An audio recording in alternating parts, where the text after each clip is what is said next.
Hello, nice to have you join us in the conversation room where we speak and you get to listen, and of course you make your contributions and we all share it out together. Today our focal point is one thing that was first pronounced in all holy books: go out and multiply. And at certain points we begin to find out that it's not working as much as we want it. Couples get together after a wedding or marriage, whatever it is, and usually it is expected that these things get to happen. It doesn't happen. We call it infertility.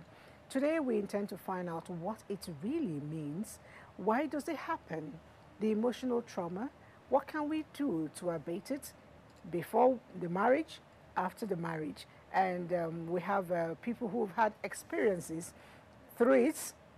And we also have people, or a doctor here, joining us to speak more, learn a voice on it. Join me as I welcome first Ese. Ese, thanks for joining us. Thanks for having me. Okay, and we have Dr. Chidakpaka. Thank you. Okay, and we have Pastor Mrs. Julie Onoviona. Thank you. I know, Julie, you have your particular experience with it. We'll get to share that, but that will be after this time out. Don't go away.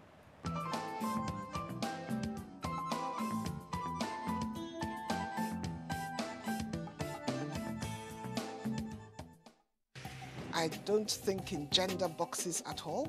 I just get on with it. A man that would dare to ask the wife, who do you think you are? That is a real man. In fact, our husbands are our firstborns. The husband needs more attention than even the children. It's not only about work, it's not only about family. They need to take the time to look after themselves, and we don't. We don't do that. They took my money. I paid every fees. I never asked to be hoisted as a governor. I wanted to be allowed to go out there and contest for the position of governorship candidate first. There's nothing greater than looking back and seeing that while you were aspiring, you were able to inspire others. Empowered to women. Yes, we need to have more women, more multitaskers around Nigeria to get Nigeria working. Definitely.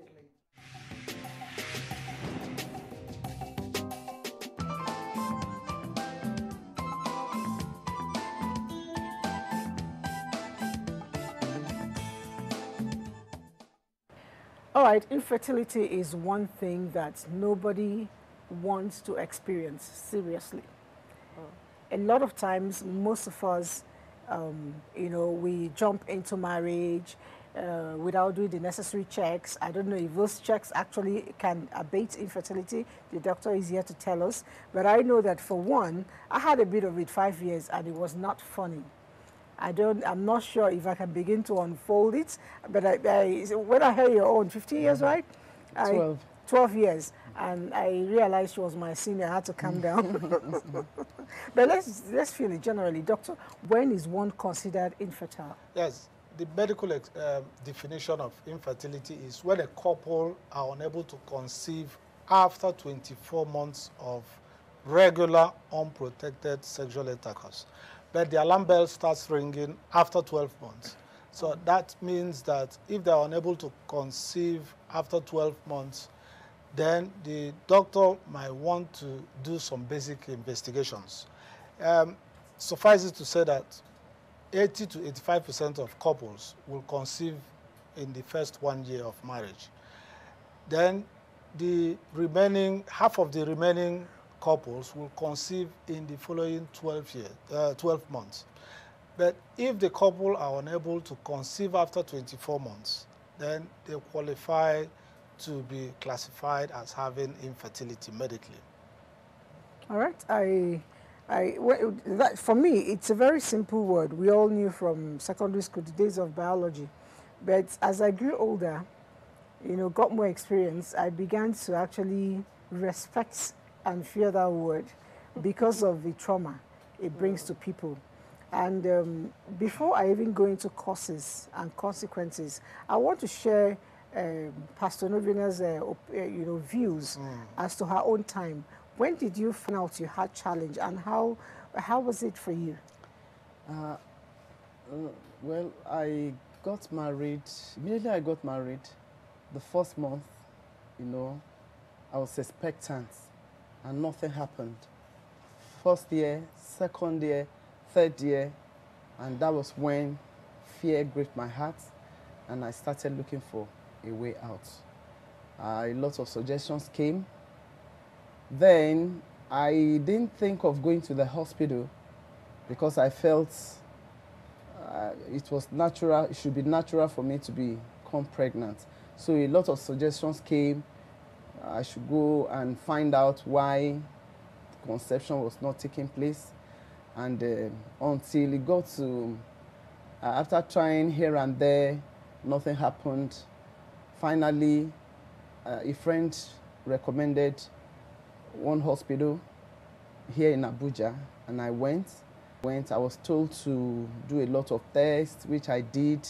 At the end of the day, the x-ray showed that I didn't have fallopian tubes. And that was when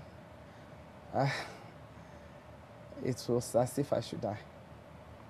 Anyway, Yes. we'll get to I will that, explain all that. I will get to all that details. Did you have any problem? I actually can't begin to compare because I can't imagine going all that time. Mine was just a month. After a month after the wedding, and I saw my period, I almost went crazy. Just 1 month? Just 1 month. Can so you I can't. imagine? so these days, when I actually see people in that, probably having delay of some sorts, I am more understanding, more patient, and I try to educate people and say, look, you really don't know what they are going through. Because 1 month, I almost went insane. I can't begin to imagine. Why what did you have to react that way after just 1 month? I don't know. I guess I was very eager. For me, I believe I got married late. And I felt like it just needs to start happening like yesterday. And so I was very, very surprised when I got my period. And in fact, I can't imagine living through that for months and then years. How long did it take you after that? Immediately, the next month it happened, and I was like... Your mind got relaxed. Oh my God. You know, what she said reminds me of I had mine like 5 years, before it came. But the first 1 year, 2 years, it wasn't an issue. I wasn't worried. Oh boy. Like the worry actually came in when people started asking me questions. The most annoying part is when I had malaria. Instead of them to sympathize with me, they were thanking God on my behalf. It is a nice fever. So those things set up anxiety. And I recall a doctor telling me anxiety could actually cause infertility. Doctor, am I right? Okay. Yes, What other things can actually cause it? Yes, actually. Stress has what we call a positive feedback system. Stress will prevent the woman ovulating. Ovulating? Yes. And then it also affects the man, sperm count of the man. I'm going to talk about that. But the more stressed you are, the more anxious you are, the more the chances of even ovulating gets slimmer and slimmer. But even when you don't ovulate, you still get to see your period at the end of the month. Yeah, well, exactly. How does it happen? Yes. No, ovulation is a completely different thing. Whether you ovulate or not, you see your period. Yes, because the woman's cycle, the womb prepares to receive the egg. Whether the woman ovulates or not, the egg will shed as period. So that's what happens. It's a cultural thing because of people's expectations. For you, you were not bothered because after 2 years, 3 years, but it's the pressure from people that makes the difference. Yeah. Unfortunately, it's the problem we have in our culture. Overseas, people can be married for years that they are not even ready to have any child, and nobody stresses them out. And I will also say that 25% of people who are infertile actually are normal. If you do all tests, it doesn't come back with any problem. Exactly. So, but the problem now is if a couple is unable to conceive, the blame goes to the woman first, and it starts stressing the woman out. And that was what I went through. Yeah, there's a trauma, it's sort of abusing the woman. But actually, the causes of infertility is 50-50 for the man and the woman. Somebody actually said it's 70-30. No. The men 70. No, it's 50-50. And it's been found out that actually, the sperm count of men are declining as from one generation to the other. So men, as we are now, are not as fertile as they used to be 50 years ago. And it's because of lifestyle. Okay. It's because of lifestyle, it's because of stress. Remember, stress, everybody wants to make money. It's because of smoking, alcohol, and then mobile phone in your pocket. Wow. That decreases sperm count by 8%. So when you see people carry mobile phone in their pocket, and then when the mobile phone rings, it sets up even more radiation on this on the testicles. And then you find out that what we do, I mean, I've seen so many couples. The man comes with sperm count. Is it one of the man can have a normal sperm count, but the sperms are actually not viable. They cannot pregnant a woman. Many men have absolutely no sperm. Do you know what? It's because when they were small, they had mumps. And these mumps actually goes to eat up the sperm producing cells. Wow. Overseas, if a child has mumps, you have to warn the parents. If the man grows up and find out that he was not warned, you know, he can sue the hell out of the health system.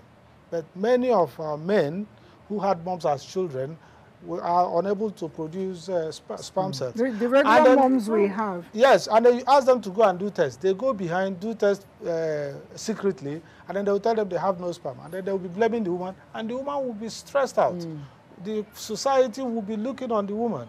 You know, so it's a big problem. We know that the commonest cause of blocked fallopian tube is infection.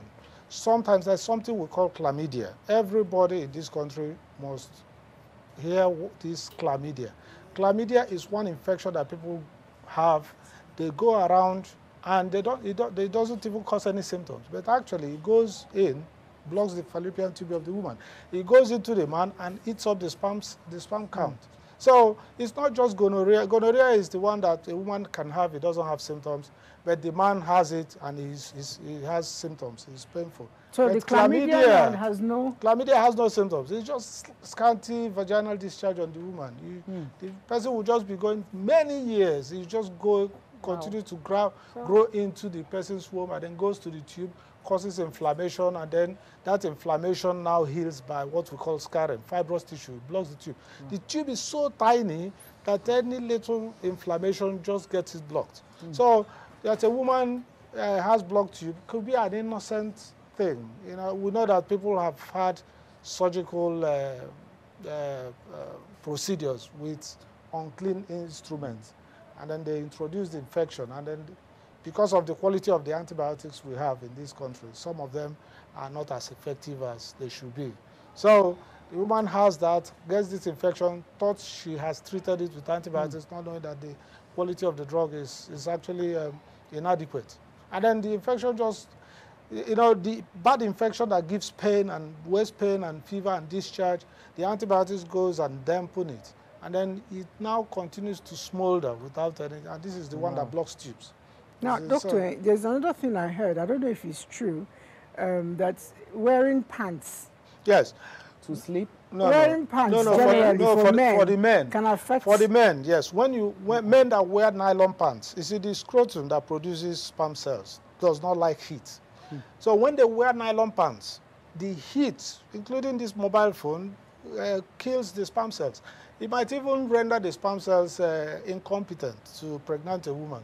So, but the thing is now, the latest research shows that even when they don't wear the nylon pants, if the damage is done, there is no remedy. There is no reversal. There is no guarantee that that could be reversed. So wearing nylon pants does cause infertility in men, but even when it's discovered and then they start wearing cotton pants or wear no pants at all, most times it doesn't work. Would the nylon pants also affect the women? No. The nylon pant doesn't affect women. It's because the scrotum where it is, God has actually put it in between the leg of the man, you know, to be cold. So anything that brings heat in that place, you know, kills the sperm producing cells. I'm not sure there's this awareness. Oh no, there is, but it's so poor. People don't know that. It's almost as if it's a myth of some sort. Yes, but I have to talk about stress. Like you saw your period just 1 month after marriage, and then you got crazy, you know, or anxious. You know, you see, the thing is, well, thank God for you, obviously, you took in after, isn't it? But some people can be so stressed out that it stops them ovulating. They will still have their period. And then the more they get stressed out, the more it makes things worse. Yeah. So if you are relaxed, you might get pregnant within 3 months, 6 months. But for the woman that is so anxious, it could delay for years. Wow. And you know, stress in a woman has the emotional, has the mental, and has the physical. And each of these are connected. Emotional, the woman will feel worthless. I'm not good enough. He cannot sleep. She goes, the mental one is she cannot concentrate. The husband, if it's a nagging husband, will not help things. She'll be depressed, she'll poor sleep, her mind will be racing. Physically, headache every time. She cannot sleep well. You know, she cannot even eat well. And if you look at her skin, because of stress hormones, her skin becomes dark. You look at the face, you say, what is going on? But you don't know what the woman is going through because she doesn't have the courage to share it with anyone. Anybody, yes. And it all delays ovulation. It can make people, you know, it can delay fertility in women. I know that Pastor Novena has a whole lot of that to share with us. Oh, no, she must have gone through a lot. Yes, she has. Over 12 years. Yeah. I want to, you know, talk about pills. Yes. You know, a lot of times we're told, I remember at the time it happened to me, the doctor was asking me, were you on contraceptive for a while? I said no. I didn't even know what it was, you know, and then I tried to ask questions after that. He said if I was, I needed to stop it at a particular time before you start trying and stuff like that. What does contraceptive, you know, has to do with infertility? I mean, I don't want it now, and then I want it tomorrow, I stop. I should be able to get pregnant. Yeah, please listen. This is very important. The drugs generally, I'll mention the drugs that prevent men and women conceiving. Yeah, it's very, very important. Contraceptives, there's the mini pill which you take every day. If you stop it, it could take up between 6 months to 12 months before ovulation comes back because those contraceptive pills stops the woman ovulating. That is how they work.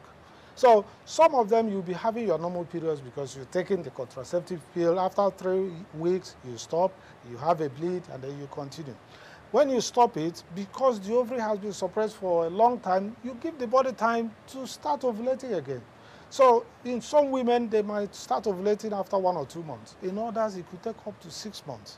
So when people who just got married, and then the woman stopped contraceptive pill and expect to get pregnant the next month. It does not work like that for every woman. It might work for a tiny fraction. But more importantly, this society, there is a huge problem with drug addiction. Nobody will tell you. People go to chemists and buy things. So cannabis and marijuana, men should listen to this. It kills the sperm cells. Cannabis and marijuana? Yes, cocaine as well stops ovulation in the woman. So, yes, these drugs are very dangerous. Some psychiatric drugs, they call neuroleptics, stops the woman ovulating. There's one they call sulfasalazine they use for rheumatoid arthritis, but there is one they go to buy. They say it's Chinese herbal. Everybody should stay away from that. It's called triterpene. The other name is Thunder God's wine. That is the name. It kills the sperm cells of the man. It kills the ovulation of the woman. This is called, if you check it, they sell it everywhere. They say it's Chinese. And ironically, it's actually taken to make people conceive. Wow. And instead, it goes to kill whatever that it will make them to conceive. So it's called Thunder God's wine. Please, anybody you see taking that Chinese herb, or look at, when you buy all these herbs, look at what they contain. They are good for arthritis. They said they use it for arthritis. They use it for even fibroids, because fibroids is another cause of infertility in this part of the world. The black woman is more disposed. In fact, 1 out of every 8 black women will. It's the other way around. 7 out of 10 women will have fibroids. And fibroids is not because of your fault.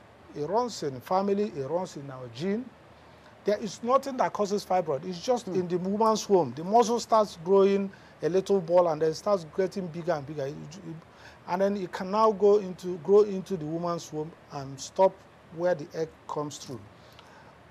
I said 7 out of 10 women you see in the street have got fibroids. It's not their fault, but for some reason, this is the commonest young cause. Girls these days, you see them having. Yeah, no, yes, even teenagers can start growing fibroids, and fibroids is also, ironically again, fibroid is more common among people who have never conceived before. Yes. So the celibates, they have a high risk of fibroid, but it runs in families. Some families are more disposed to fibroids. Doctor, there was something they said about fibroid. If it's for people who are in reproductive age, and if your womb is not occupied by childbearing, then fibroid sets in. Yes, well, it's not every woman. So does it mean we should be getting pregnant? No, no. You know, people can stay holy without having fibroids, but there's a risk factor that not getting pregnant early can make a woman grow fibroids.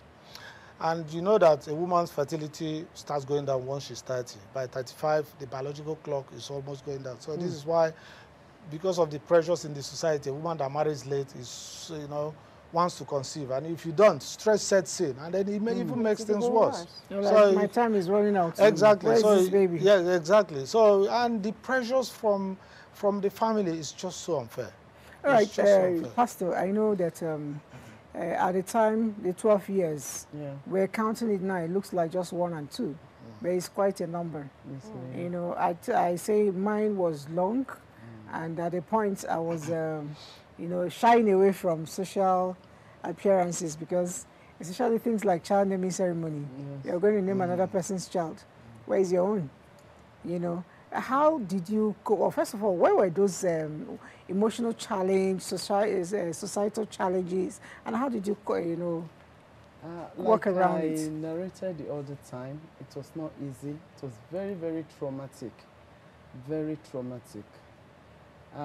Being a pastor, in the course of the whole years, some women will give birth, and I have to go and take care of them. There was one particular one, my neighbor, she gave birth, and being my neighbor, I just felt... It was already happening to you even as a pastor? Yeah. Wow, that's quite challenging. I had to go to her to take care of the baby, to bathe the baby. So when I got there to bathe the baby, and she said, but you don't have a child. How do you want to bathe my baby and you bathe the baby very clean?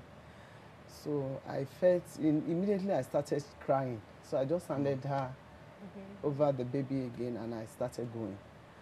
So that was one experience, very, very traumatic. There was another time I had issues with my customer, my tailor. I was sewing, and so my tailor damaged the woman's dress very close to me.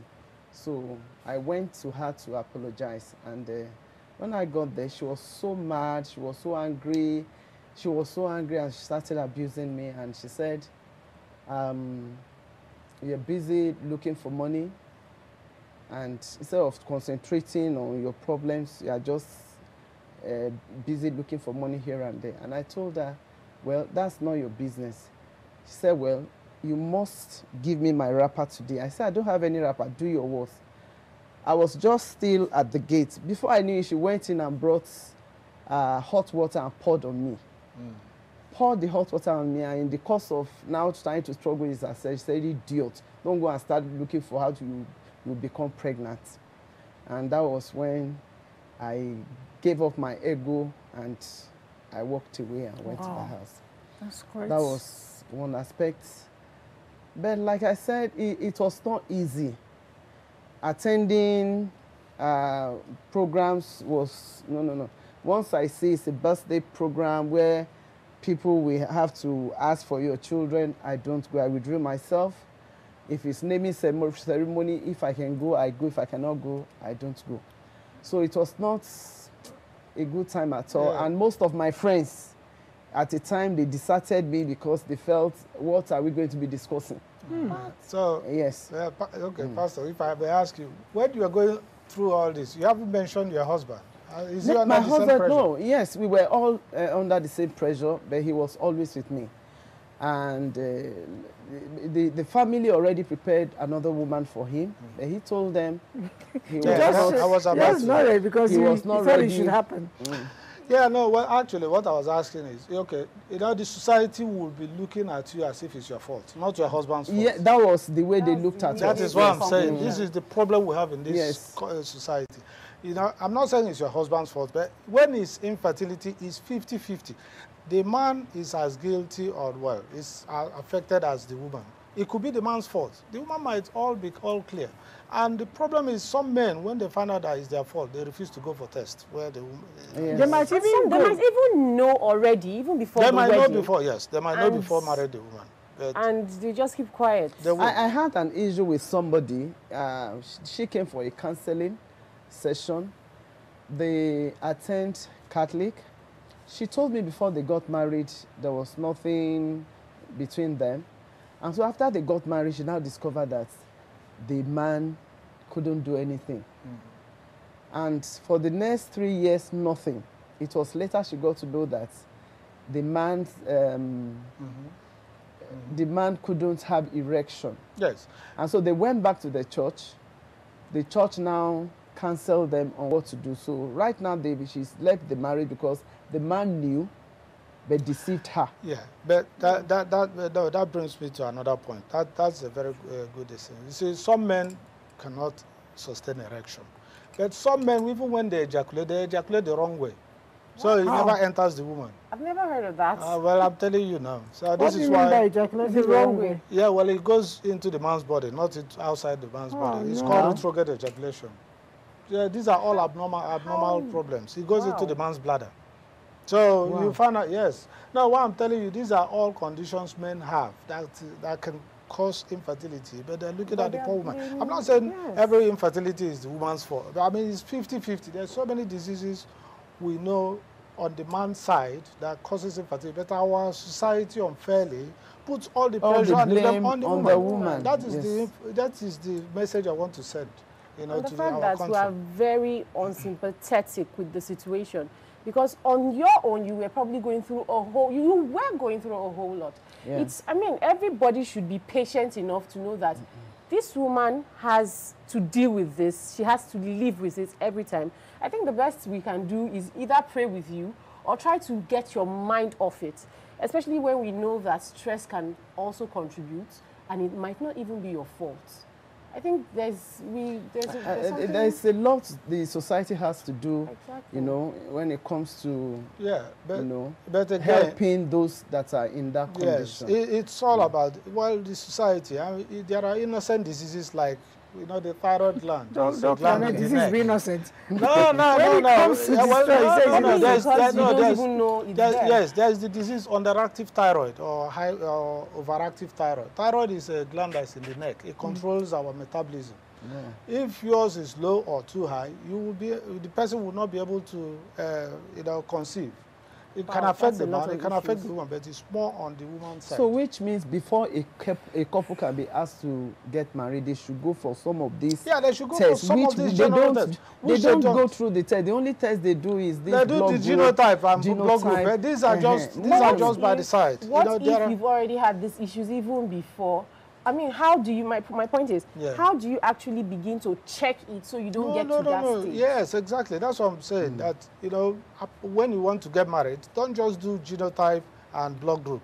It's all... You don't seem to understand. My point is, before you want to get married, you talked about the moms, you talked about some other diseases. Yeah, but that's before you get married. That's what I'm trying to say. That's what I'm addressing now. For those that are not patient and listen. Yes, and listen to what I'm saying. I said before people go to marry, they talk of genotype and blood grouping.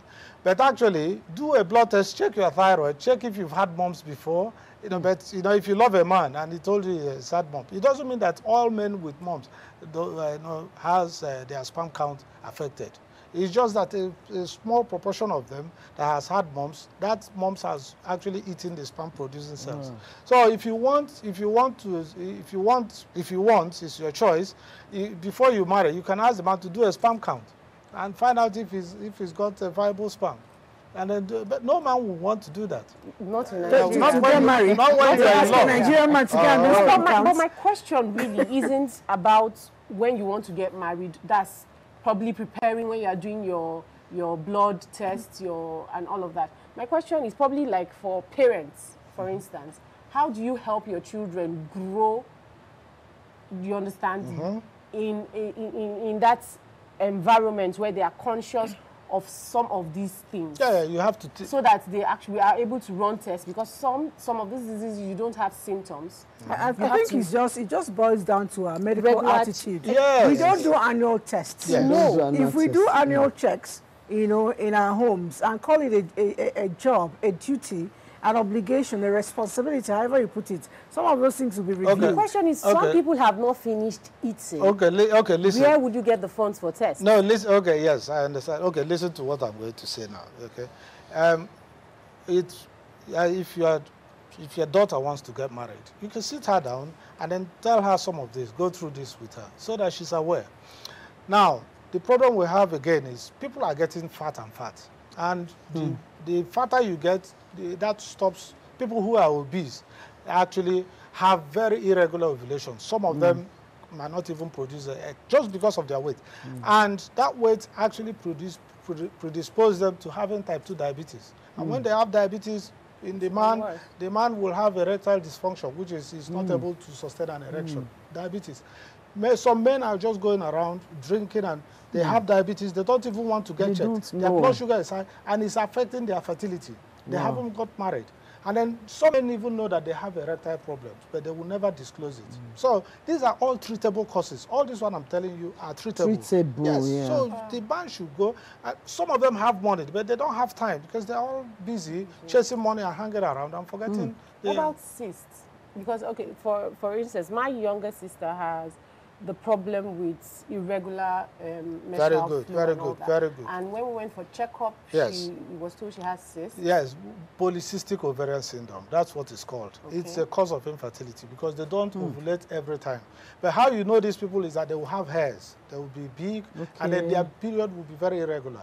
It's everywhere. If you walk out, you see some people like that, but they don't know. It's because they don't have... That's the ladies now. Yeah, the ladies, polycystic ovarian, because they have so many cysts in their ovaries. It's also treatable. If you go to a good gynecologist, what they do is that they just rupture those cysts by keyhole surgery. I work in London, so we do that all the time. Is that major or minor? It's minor. Everything is keyhole now. I met a lady some years back. She has never menstruated in her life. Yes. She's about 43 now. That could be polycystic ovarian syndrome. And such people, if they are diagnosed and they're just taking metformin, unfortunately, I don't like to talk about drugs. Is there a solution to that? Yes, of course. So these are all treatable things, but it's getting the right doctors, qualified doctors. I can tell you that many of these problems have very simple solution, but it's just the ignorance our society puts on all these things. And that was what I went through for the 12 years. Yes. Instead of me... I can tell you, yes, your course, if it was somewhere else, I don't know where you went to, but obviously, if you go to... I wouldn't say, not because, I've worked in Nigeria, I worked in London, but if it's in London, yours would not last up to that 12 years. Because there's so many other supports. There's the artificial insemination, where they will take the man's sperm, put into the woman's womb, and she would conceive. There's the IVF, especially for people, like I said, 1/4 of people who are infertile have no problems at all. It's just that they just can't conceive. And then this is where you bring IVF. And then you reduce the woman's and the family's misery. So, Doctor, you talk about people who are not with children at the moment, not having problem. There's something called what they call the cycle. Some people tell you their cycle is 28 days. Some will tell you it's 26 days. Some say it's 30 days and stuff like that. What has this cycle got to do with? Ovulation and conception? Yes, that's a very good question. You see, for every woman, the first day of your cycle is the day you start your period. Then count 14 days to that day. Most women ovulate.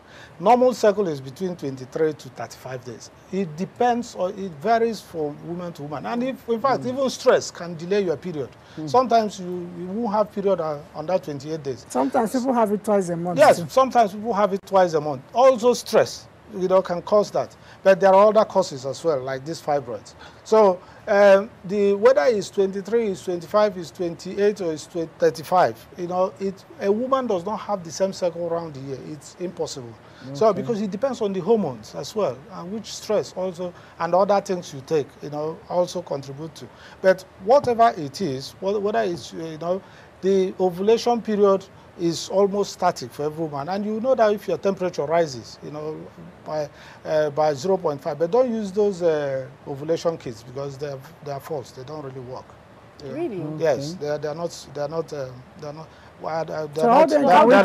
accurate. They're not accurate. No, you can use the change in your body temperature and the change in your cervical mucus, the discharge you're having. When you're about to ovulate, you will be watery. You will be slimy and watery and clear. Once ovulation happens, then the mucus thickens. And this is why some women who cannot conceive, that mucus is always thick. It never gets, because when it's slimy and watery, then it encourages sperms to swim straight to jab the ovum. Okay, but when it's sticky, when it's sticky, you can't have, yes, the person can't have. Like also a so that's another way to check. To do. When you are in your heat, you see every month, it's just like the animals. Every month the woman is in her heat. And this is the best time, to meet your husband, when you are in the heat. And you find out that the change in your discharge will be very clear. Yes. So it will be slimy, it will be watery, and it will be clearer. You see, this is and once the person gets pregnant, the mucus thickens and plugs the cervix, and nothing else will happen. And this is how the pregnancy will now start. All right, doctor, one more thing before I go into another. I'm prepared. I know you're prepared. A lot of times when we get pregnant, some of us, we lose it after 1 month, 2 months, 3 months, naturally. Yes. And if you have a mother-in-law who is a nosy packer, he will tell you, it's because you're drinking hot water. Yes. Don't drink Lipton. Don't drink this, don't do that. Don't even exercise.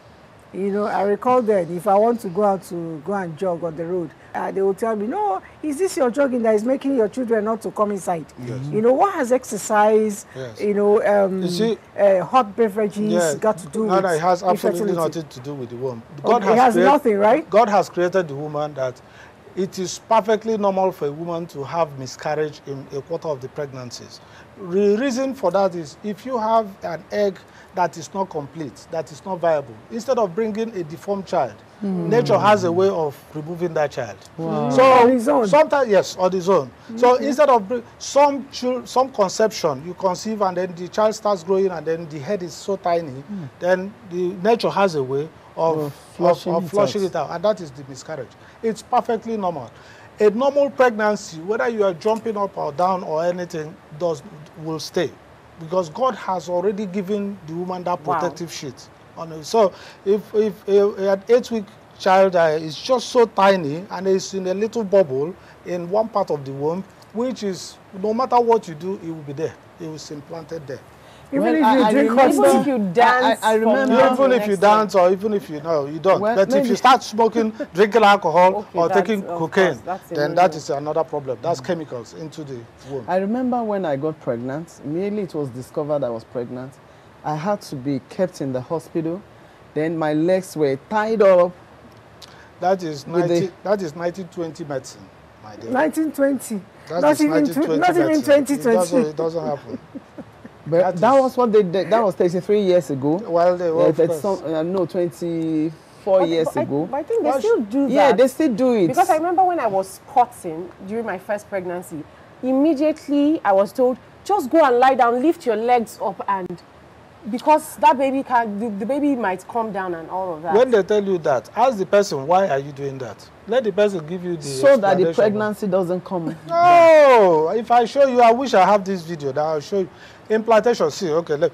You see, the sperm meets, yes. You see, the ovary is like this, and then the tube is like this, and then the womb, The sperm goes into that side, meets the egg and fertilizes, and then it gradually travels, and then it goes implants inside the womb. Yeah. So what does that have to do with putting your leg up or down? Sometimes implantation can cause a bit of bleeding. That is normal. It doesn't mean some people say, oh, you have bleeding. It's twins. It's a lie. So implantation can cause a bit of bleeding on a woman. I know people who are actually pregnant, but they are having spotting all the time. It doesn't mean, yeah, this is why ultrasound is very important. No, you just go for a scan, internal scan, not the outside one. That shows whether the pregnancy is viable or not. And a viable pregnancy, whatever you do, is very difficult to miscarry. I think I share your yes, thing, very because difficult. the period I didn't have, all those things were said. I obeyed. I listened. In fact, I almost turned a beast because I didn't want to. Yeah, you're not exercising. But meanwhile, when I just told myself, enough is enough. Yes. If I don't have baby, so what? I went back to my old self. And when the child eventually came, I didn't even think it was pregnancy. Because what I did was I went to the hospital, a chemist first. I noticed I was a bit sick. I went to the chemist, bought malaria pills, took it. It wasn't working. I went to the doctor. I did not ask for test. I said, please give me chloroquine injection. I am sick. Elizabeth, they gave it to me. I passed out. It was at that time that they checked and found out I was pregnant. And that pregnancy state. She said, yes, I'm a consultant. I trained in London. So this one is, I still practice. So what I'm telling you now is what is the fact. Forget, some of the things they do in our country is so wrong.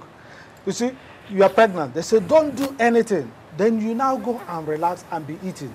Do you know what happens? You have fluids building up in your system, and before you know, your blood pressure starts rising.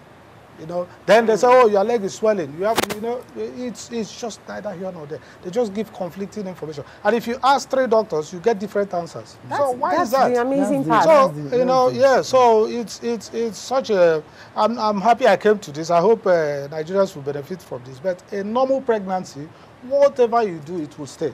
But an abnormal pregnancy, whether you sleep from morning till night for 1 year, will not stay.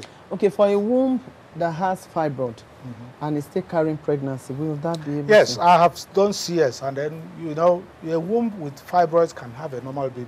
I've had CS where you brought out the baby, push the fibroid by the side, but once a woman goes into menopause, where you stop having periods, the fibroid gradually shrinks. Okay. It's only when the fibroid is blocking where the child will implant that it becomes a problem, and you have to remove the fibroid. So why won't you remove the fibroid when you're removing the baby? No, because then, one thing, fibroids bleed a lot when you are doing CS because the womb is so big and there's so much blood supply. Nobody does that. Secondly, you did not sign a contract to remove fibroid. What if you remove it and the woman bleeds to death? That's another problem. So you leave the fibroid there. With time, the womb, after 6 weeks, the womb will shrink to its normal size. Then now I understand, because I had a friend, I have a friend, she's had 2 kids, and every time it's through CS, and I'm like, why did they not just remove the fibroid at that point? No. That I felt like it was just the perfect opportunity. But there's another thing. You can remove fibroid and the woman won't take it again. Because fibroid removal is not without risks. Okay. So you can remove fibroid and distort the womb. Wow.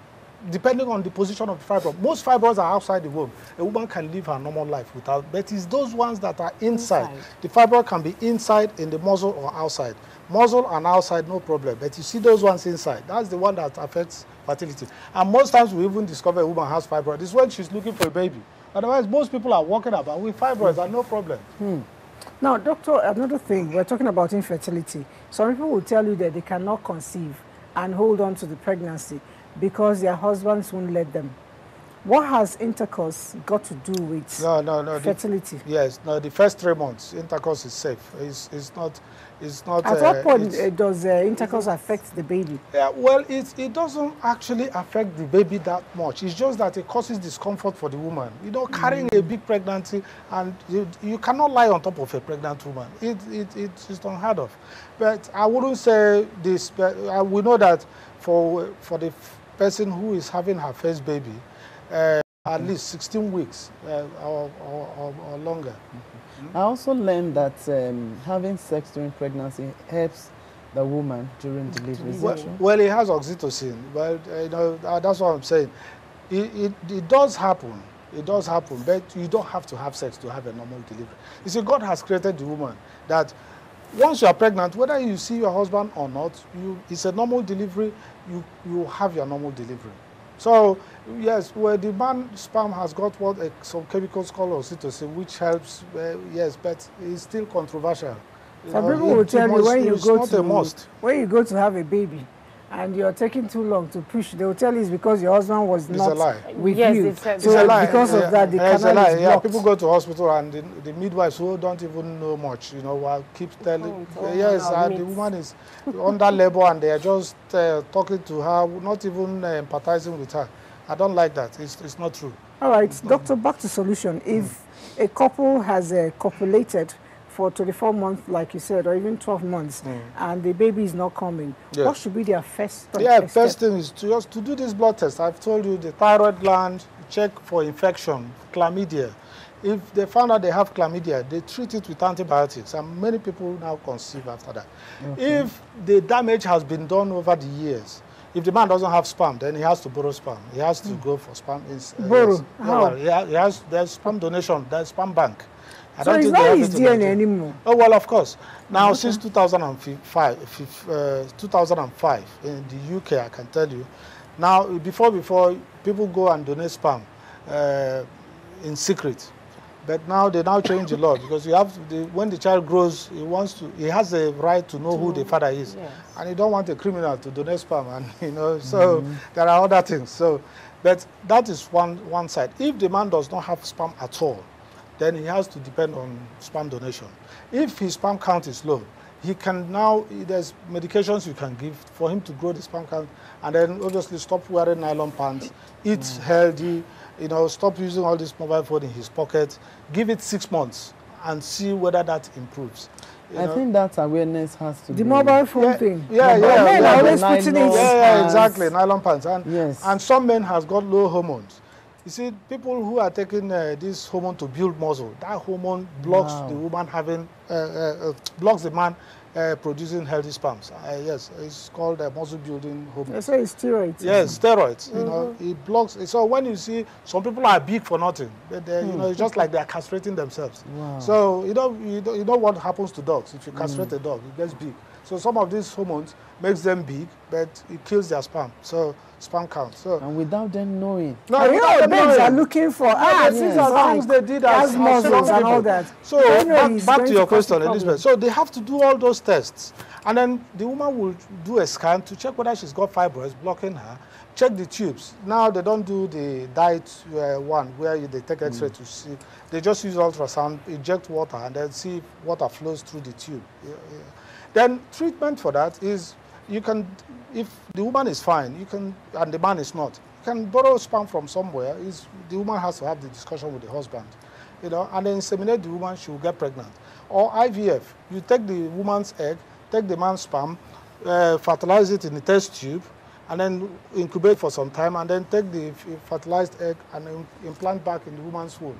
Well, they have all those things in the country right now, but how many people can afford it? Afford it is very expensive. How many can afford it? How many fathers, and how many people know how to do it as well? Because some husbands would even agree for someone else to father, or they probably feel they are taking care of someone else's child. How many? Yeah, exactly. But this is why, obviously, we're talking about universal health coverage, health insurance, where everybody will be entitled to. But as it is now, we're still 5% or. All right, Doctor, my time is almost up, but it's been quite enlightening. I have learned a whole lot, and I want to believe that the whole of our viewers who have been watching with us have actually learned.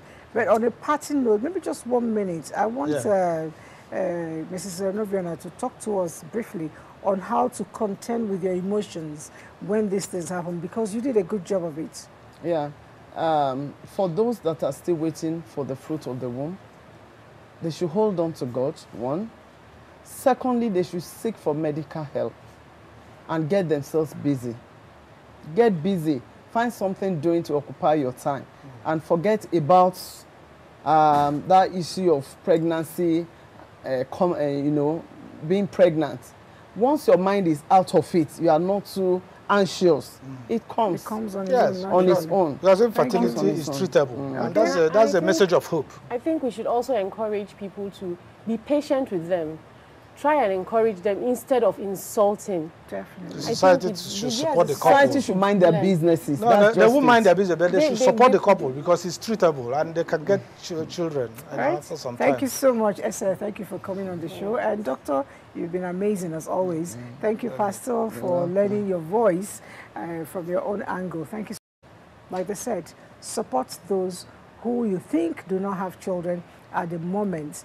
And if you don't have it, tomorrow could be a brighter day. Wear the smile and let the smile lead you into fertility. Bye.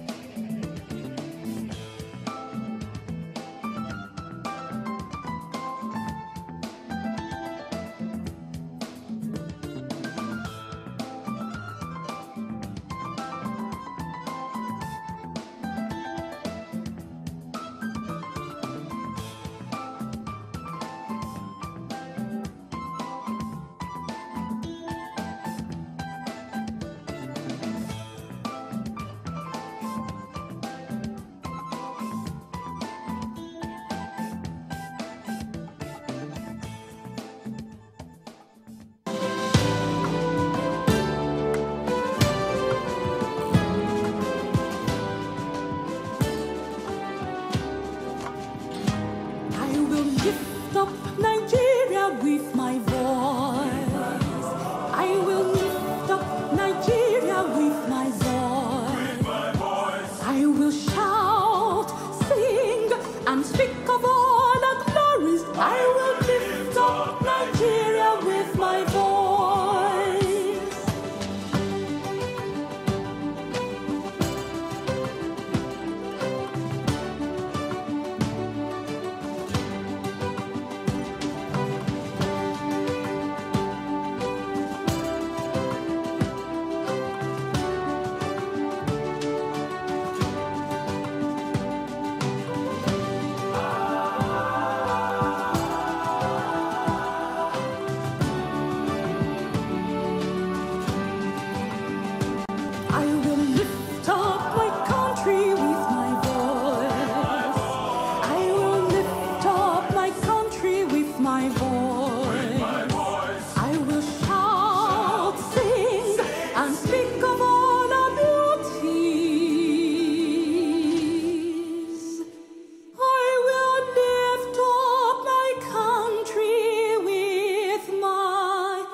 Issues in the sports sector remain one of the most debated among Nigerians due to the passion, followership, government involvement, impact on Nigeria's external image and our national life in the sports parliament.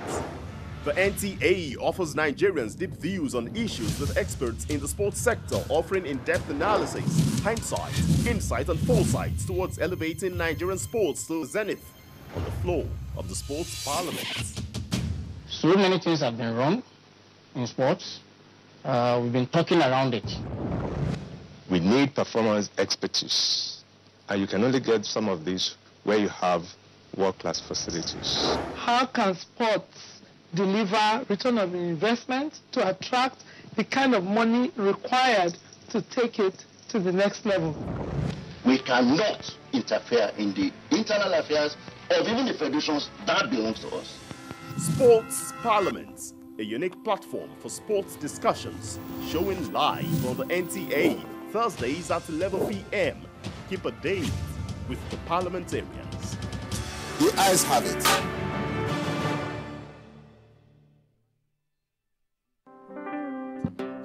Denim is one of the dominant parts of urban lifestyle. Everyone wants a piece of it. However, creating a unique look gives you the fashion statement you sure deserve. There are lots of creative ways you could transform your denim from being that boring piece to an artistic appeal. Promise Abu is a creative designer. He's about to create an incredibly detailed art on a denim shirt. Let's see how this will be achieved. I'm using all this ink for the design. It's called an acrylic ink. I'm about to do a faded brick design on this cloth. Why it's perfect to use biro is it makes the line project better because the material it's a dark material. If it's a light material, you could use your pencil.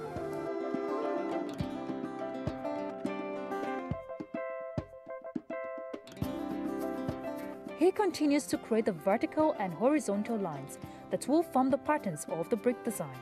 The function of this line is to guide me when I'm painting the bricks, because I will be using a lot of colors. It's to guide me. It's a guideline.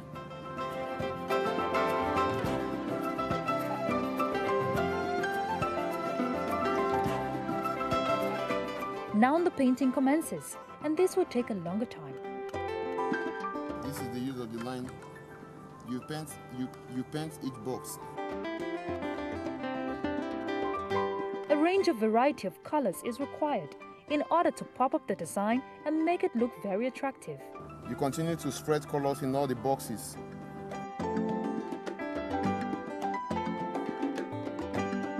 These are yellow acrylic yellow. We'll be using this to brighten the colors. Like I said earlier on, women love bright colors.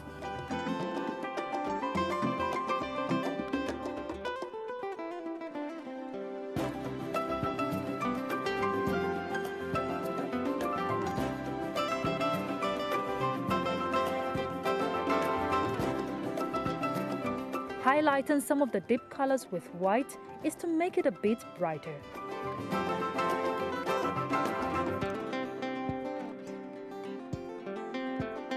You use your brush to shade.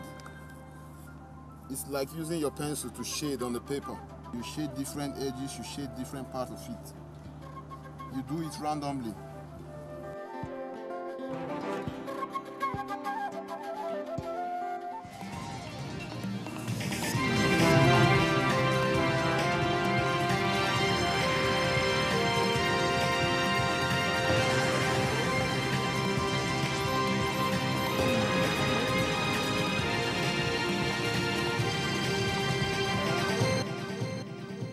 Hello and welcome to the network service of the NTA. I am Claire Dilapo Abdurrazak with the news at 10.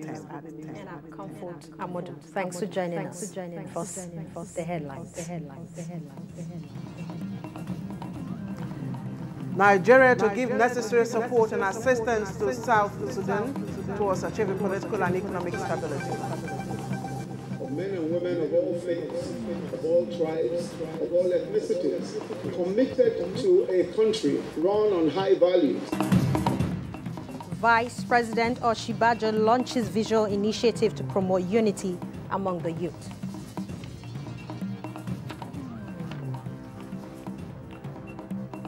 The Nigerian war veterans appeal to the youth to adopt dialogue as option instead of confrontation.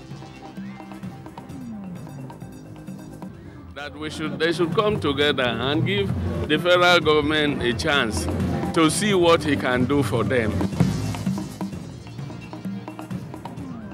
And Federal Executive Council postpones today's meeting.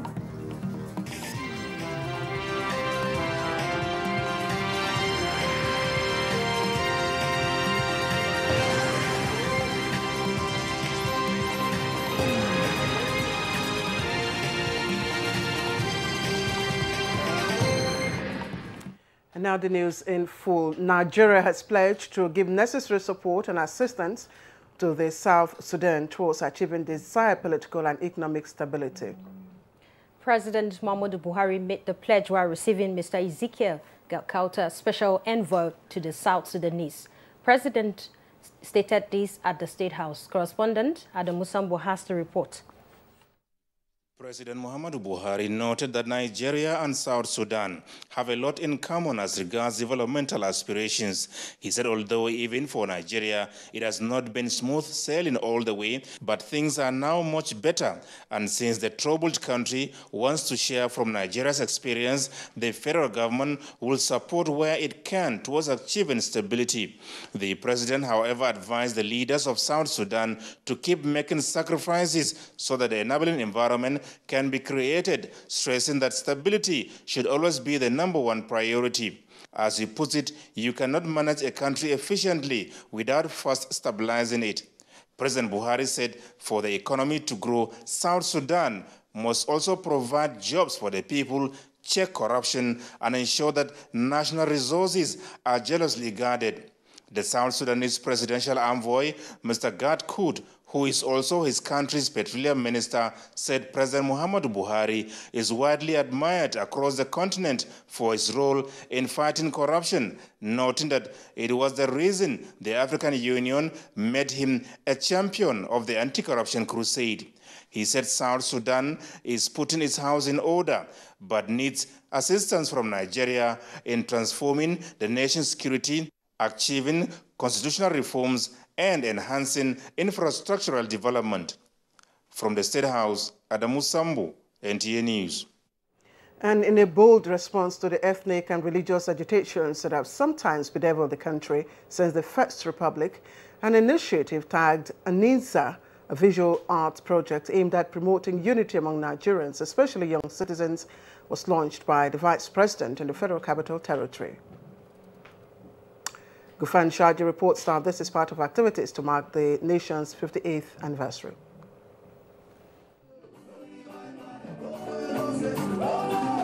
Aniza, themed around unity, togetherness, and a concept of a new tribe in this photo exhibition, captures the history of our heroes' past, showcasing through photography the bonds of unity and oneness that we share as Nigeria.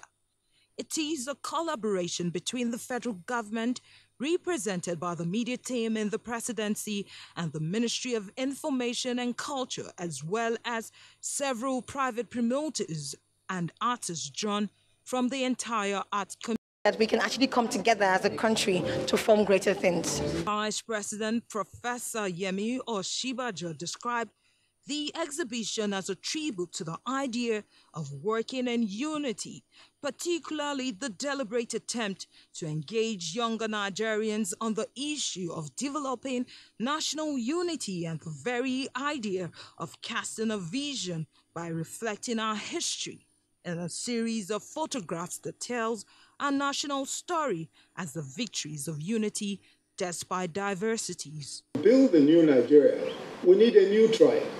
A tribe, one tribe, of men and women of all faiths, of all tribes, of all ethnicities, committed to a country run on high values, the high values of integrity, of hard work, of justice, and of love of country.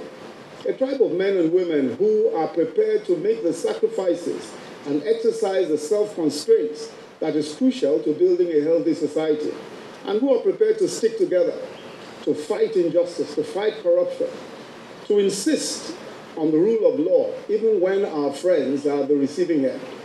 A tribe consisting of professionals, of businessmen, of politicians, of students, of religious leaders, and all who believe that a new Nigeria is possible. Through this photo exhibition is expected to be showcased across the 36 states of the country. In Abuja, Gufan Shaji, NTA News. Let's quickly go to Canada now, where correspondent Joy Osiago reports that Nigerians there are admonishing their colleagues at home and abroad to do away with personal interests in order to have a clear outline of true federalism. This is just as the country's administration continues its journey to a better destination with renewed and objective stock-taking for a greater nation. Now, Joy reports that that formed the thrust of the 58th independence anniversary in Ottawa.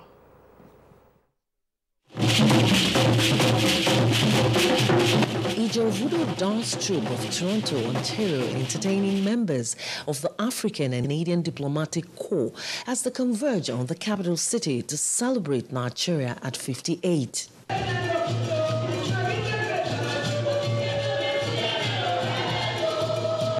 Leading the team of celebrants, Nigeria's High Commissioner to Canada was quick to remind the guests that as Nigeria consolidates its economic and political well-being, developed economies should take advantage of the nation's open and vibrant economy that now thrives on the requirements of global best practice with enormous promise for investors. The general consensus by Nigerians and the Canadian representatives is that Nigeria's democracy is on course. What I think is most important is prudent management of resources and proper accountability. By the time we wage the war against corruption in an uncompromising manner, we'll all reap the benefits. We'll get there. I think agriculture is where we've shown the most progress so far because the president was very particular about our ability to feed ourselves, and that's how it should be. The most important thing is that Nigeria is still intact. Contrary to some of the analysis by social scientists, political scientists who thought that our journey to democracy was sooner than later going to be doomed. Nigeria's democracy is still the biggest in Africa. When Nigerians disagree, eventually they agree. And that is the beauty of democracy. Now you can see what is happening with people moving from one party to the other. Primaries are taking place now. And when they finish, everybody is happy. Let's begin to see 70% participation. Let's begin to see, those who are not performing being recalled from office. I think that is the kind of maturity and participation that we would very much welcome in Nigeria. Earlier, the Nigerian flag was hoisted at the Ottawa City Hall to stress the importance of the nation to Canada, while reassuring that the bilateral relations between both countries will continue to grow stronger. Joy Usiagu, NTA News. And still on the country's independence, for Nigerians living in the United States, the nation's 58th independence anniversary provided them a moment of pride and recognition as the green, white, green flag was hoisted in the town of Hampstead in the state of New York. Foreign Desk correspondent Makut Simon Machan reports.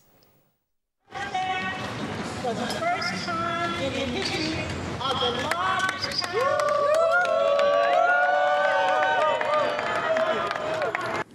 A rare moment of pride and fulfillment for Nigerians in the diaspora, particularly those living in the town of Hampstead in the state of New York, United States of the state of America. Members of the Nigerian community in Hampstead speak. We must be one. We are one nation. Nothing can separate Nigeria. There's no comparison when it comes to the African continent. So I'm very proud of Nigeria, and Nigeria is still the greatest. They have united us so very well, and that is good.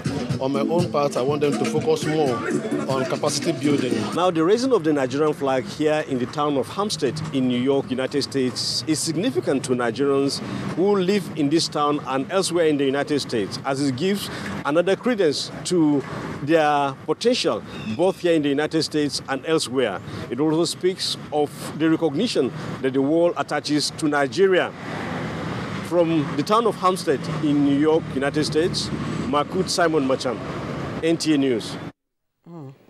You know, Claire, I really commend Joy and Makut. I'm proud of the Nigerian flag. Indeed, you just took the word out of my mouth. Those very luxurious, colors, green, white, and green. Whenever I travel out of the country and I see those flags, it gives, of course, like Makut and Joy said, credence of recognition.